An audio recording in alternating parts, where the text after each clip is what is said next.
नमस्कार, मैं Anshu Bhalla quick revision में आपका स्वागत करती हूँ। पिछली वीडियो में हमने संविधान की क्विक रिवीजन की थी।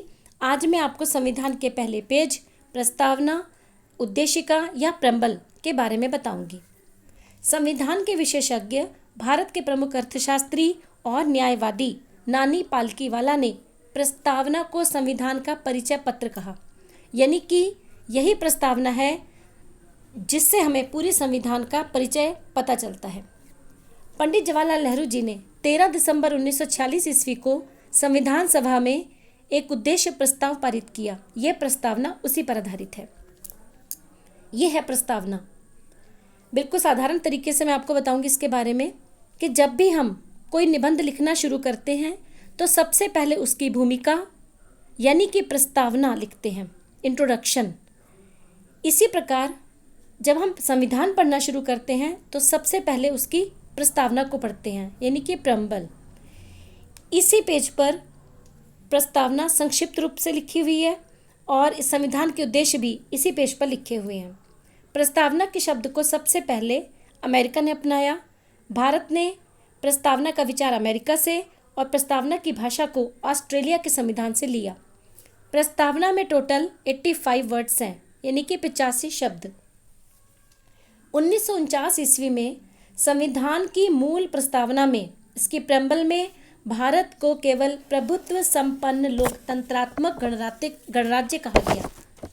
1976 ईस्वी में 42वें संविधान संशोधन के समय जब आपातकाल लगा था, प्रस्तावना में समाजवादी और पंथ निरपेक्ष शब्द जोड़ दिए गए। पंथ निरपेक्ष को साधारण भाषा में हम धर्मनिरपेक्ष भी कहते हैं।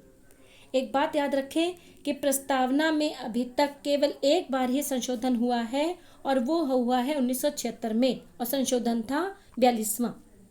प्रस्तावना में भारत शब्द का प्रयोग भी केवल 2 बार ही हुआ है और ये प्रश्न कंपटीशन एग्जाम्स में बहुत ज़्यादा पूछे जाते हैं। नेक्स्ट है प्रस्तावना के फीचर्स, यानी कि प्रम्बल के फीचर्स क्या क्या हैं। सबसे पहला है सोर्स ऑफ अथॉरिटी, संविधान के स्रोत। नेचर ऑफ स्टेट, यानी कि उसका स्वरूप। ऑब्जेक्टिव्स ऑफ इंडियन स्टेट, यानी कि उद्देश्य। Date of adoption and enactment, यानी कि कब ये पारित हुआ। और सेल्फ मेड कॉन्स्टिट्यूशन, यानी कि संविधान में कब ये शामिल हो गया। तो अब मैं आपको स्टार्टिंग से ये करवाऊंगी। सबसे पहले sources of authority.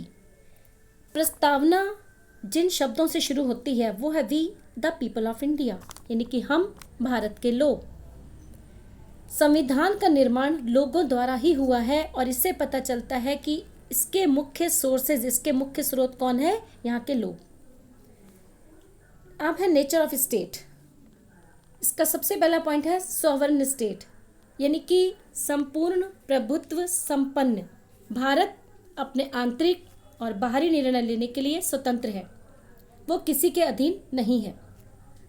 Socialist state, यानी कि समाजवादी राज्य। समाजवाद समानता के बारे में बताता है और ये समानता गांधीवादी और नेहरू जी के विचारों से प्रेरित है। इसका प्रमुख उद्देश्य है भारत से गरीबी, बीमारी और अज्ञानता को समाप्त करना। सेक्युलर स्टेट, यानी कि पंथ निरपेक्ष। भारत का अपना कोई धर्म नहीं है। ध्यान से सुने, यहाँ पर धर्म अगर है तो सिर्फ व्यक्ति का, और संविधान व्यक्ति के धर्म पर कोई एतराज नहीं करेगा। नेक्स्ट पॉइंट है डेमोक्रेटिक स्टेट, यानी कि लोकतांत्रिक। ऐसी व्यवस्था जिसमें जनता का शासन होता है। रिपब्लिक, यानी कि गणराज्य। गणतंत्र, गण प्लस तंत्र। गण कहते हैं समूह को, जनता को।